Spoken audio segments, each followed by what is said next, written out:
आज जो मैं वीडियो आप सभी लोगों के लिए लेके आया हूं वो सारे की सारे लोगों के लिए ये वीडियो बहुत बेनिफिशियल रहेगी। सभी लोगों की लाइफ ये बदल देगी। क्यों? नोटिफिकेशन ही ऐसी आई है। अगर आपको सरकारी वकील बनना है तो आपको जो मैं डिटेल सारी की सारी बताऊंगा आपको अपनी कॉपी में नोट डाउन करनी होगी। साथ ही में एक एक नोटिफिकेशन के बारे में, क्या लास्ट डेट है, कितने फॉर्म की पेमेंट है, कौन कौन से लोग इस फॉर्म को भर सकते हैं, कौन कौन से लोग एलिजिबल हैं, हमारे को क्या क्या तैयारी करनी पड़ेगी, क्या एग्जाम का पैटर्न होगा, एंड में आपके नाम के आगे हमेशा जीवन भर के लिए सरकारी वकील का टैग लग जाएगा, असिस्टेंट पब्लिक प्रोसिक्यूटर का टैग लग जाएगा और आपका फाइनेंशियली तौर पे भी आपको कभी पछताना नहीं पड़ेगा, कभी भी दुख देखना नहीं पड़ेगा। तो इस वीडियो को आप पूरी की पूरी डिटेल में जरूर देखना। मेरा नाम है आयुष, आप देख रहे हैं स्मार्ट एंड लीगल गाइडेंस।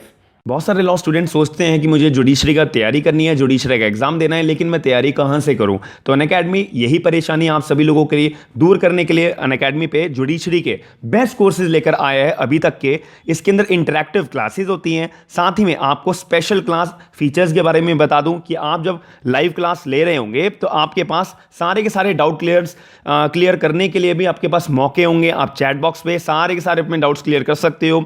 आपके पास पोल्स का फीचर भी होता है। रेज अ हैंड नया फीचर अनअकैडमी लेकर आया है, जहां पे अगर आपने प्लस कोर्सेज खरीद रखे हैं, आप प्लस सब्सक्राइबर हो और प्लस कोर्सेज ले रहे हो, तो आपके पास ऑडियो की मदद से अपने एजुकेटर के साथ में लाइव अपने सारे के सारे डाउट्स क्लियर करने का मौका मिलेगा। अगर आपको लगता है कि मेरी कभी क्लास मिस हो गई है, आप उसी पर्टिकुलर क्लास को दोबारा देख सकते हो, 3 बार देख सकते हो, अनलिमिटेड टाइम देख सकते हो। आप रिकॉर्डेड क्लासेस के तौर पे लेक्चर्स जो हैं, लेक्चर के नोट्स जो हैं आपको पीडीएफ फॉर्मेट में आराम से अवेलेबल हो जाते हैं। आप कभी भी पीडीएफ अपने लेक्चर के नोट्स को डाउनलोड करके दोबारा रीस्टडी कर सकते हो। आप क्लासेस को कहीं भी और कभी भी ले सकते हो। तो ऐसा मौका आपको बार बार नहीं मिलेगा। T20 की टेस्ट सीरीज भी अनअकैडमी की तरफ से चलाई जाती है फ्री ऑफ कॉस्ट। आप देख सकते हो every Monday, every Tuesday, every Wednesday, every Thursday और एवरी सैटरडे और संडे।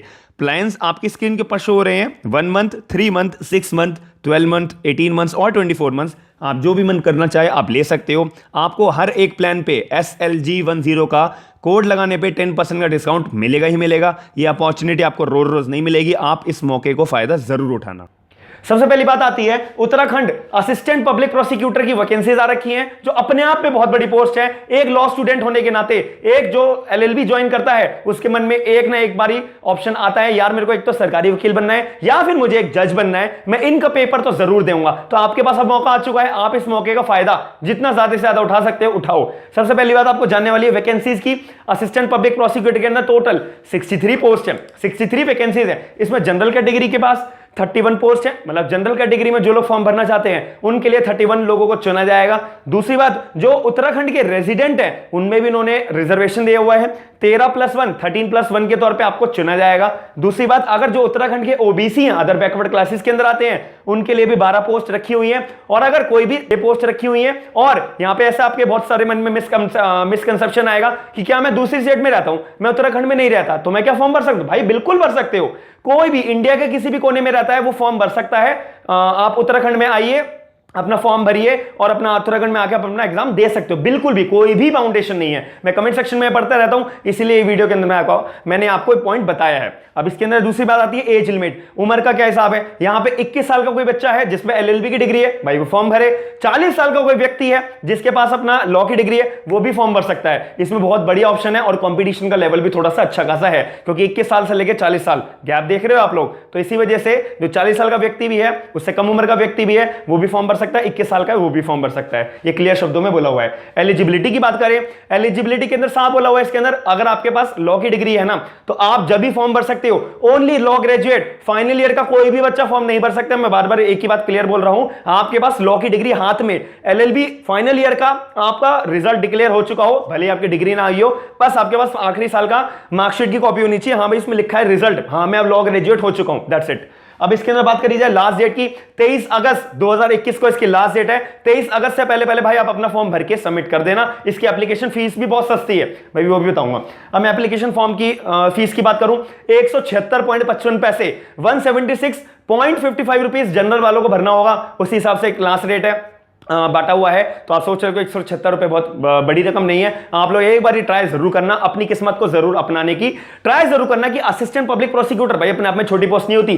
50-50 हजार रुपए की सिर्फ और सिर्फ सैलरी होती है। अलाउंसेस अभी मैंने काउंट ही नहीं करे, अलाउंसेस काउंट करोगे तो और भी बहुत बढ़िया सैलरी होती है। तो आप इस पर्टिकुलर पोस्ट के लिए जरूर अप्लाई करिएगा, मैं सबको रिकमेंडेशन करता हूं। दूसरी बात ये, अगर आपको पढ़ना है आप मेरे साथ पढ़िए, अनअकैडमी में फ्री क्लासेस चलती हैं। आपको लगता है नहीं भाई मैं बैच खरीद सकता हूं, आप अनअकैडमी प्लस कोर्सेज का बैच खरीदिए, बहुत बढ़िया आपके पास अपॉर्चुनिटीज है, बस ग्रैब करना ना करना आपके हाथ में है। तो ये ध्यान रखना मेरी बात। दूसरी बात आती है एग्जाम का पैटर्न। आपने फॉर्म भर दिया, आप एलिजिबल हो फॉर्म भरने के लिए, आपके पास लॉ की डिग्री है, 21 से 40 साल तक की उम्र है आपकी, आप एलिजिबल हो, आपने पूरी पेमेंट कर दी, फॉर्म भर दिया। अब आपको ध्यान रखना है भाई मेरे को अब एग्जाम पैटर्न क्या है, मैं असिस्टेंट पब्लिक प्रोसिक्यूटर की पोस्ट कैसे ले सकता हूं। सबसे पहली बात, आपको प्री का एग्जाम देना होगा। प्री के एग्जाम में भी 2 पोर्शन है। सबसे पहला बात जीएस जनरल स्टडीज, जिसमें जीएस जीके सारी चीज आती है, जनरल नॉलेज की बातें पूछी जाती है, हिस्ट्री की बातें पूछी जाती है, ज्योग्राफी की बातें पूछी जाती है, थोड़ा बहुत जनरल साइंस की बातें पूछी जाती है।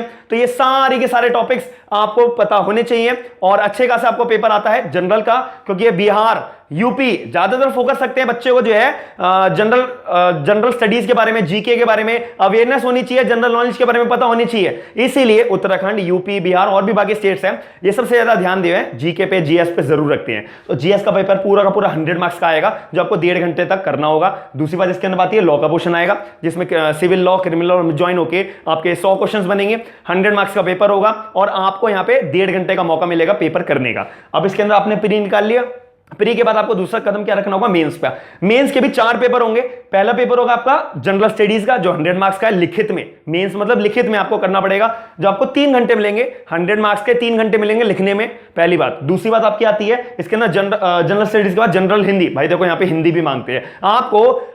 हायर एजुकेशन तक मतलब 12वीं क्लास तक अगर आपने हिंदी पढ़ी है, इंग्लिश हिंदी जो 10वीं क्लास तक और 12वीं क्लास तक आपने पढ़ी है, तो भाई आराम से आपको क्लियर हो जाएगा, क्योंकि यहाँ पे 12वीं क्लास तक ही आपसे हिंदी पूछी जाती है और इसमें 100 नंबर का पेपर होगा। 3 घंटे का आपको पेपर लिखना होगा लिखित में। दूसरी बात मैंने कवर कर दी। तीसरा पेपर होगा लॉ पेपर 1। लॉ पेपर 1 आपका यही पेपर होगा, एक तरीके से हम criminal law civil law mix मान सकते हैं।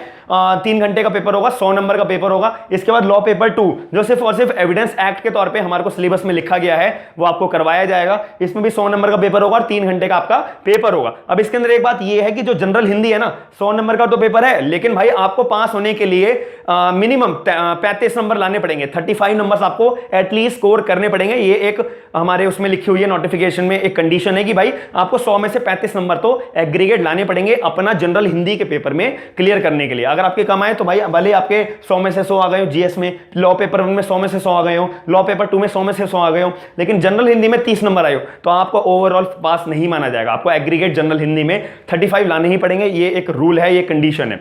इतनी बात समझ आ गई। फिर आपका इंटरव्यू होगा। इंटरव्यू का आप जैसा पर्सनालिटी टेस्ट होता ही है, आपने वो क्लियर करा, at the end you are eligible to become as assistant public prosecutor. आपका जीवन भर तक के लिए नाम लग जाएगा कि भाई मैं पीपी हूं, मैं असिस्टेंट पब्लिक प्रोसिक्यूटर हूं। तो ये टैग लेने के लिए आपको थोड़ा सा मेहनत करनी पड़ेगी, ये मेहनत करने की कंडीशन है। सिलेबस के लिए आप अगर मेरे को कमेंट सेक्शन में बोलोगे कि सर मेरे को आप अच्छे से सिलेबस एक नई वीडियो में एक्सप्लेन करो, तो मैं आपके लिए जरूर वो वीडियो बनाऊंगा। आप लोग मुझे कमेंट सेक्शन में अपने अपने व्यू जरूर बताइएगा। और अगर आपको ये ऐसी अपडेट्स देखना चाहते हो, लेटेस्ट ऐसी अपडेट्स देखना चाहते हो, नोटिफिकेशंस की, एग्जाम फॉर्म्स की, और लॉ लीगल जॉब्स की, लीगल इंटर्नशिप्स की, कोर्ट्स के ऑर्डर्स की, सुप्रीम कोर्ट हो या हाई कोर्ट हो, आप अगर देखना चाहते हो तो आप मुझे कमेंट सेक्शन में जरूर बताइएगा। चैनल को सब्सक्राइब जरूर करिएगा, वीडियो को लाइक जरूर करिएगा। मैं आपके लिए बहुत मेहनत करता हूं, तो आप लोगों को भी थोड़ा सा इनिशिएटिव लेना पड़ेगा। आप मेरी वीडियो को शेयर करके अपने करीबी दोस्तों को अवेयर जरूर करिएगा इस नोटिफिकेशन के बारे में। थैंक यू, धन्यवाद।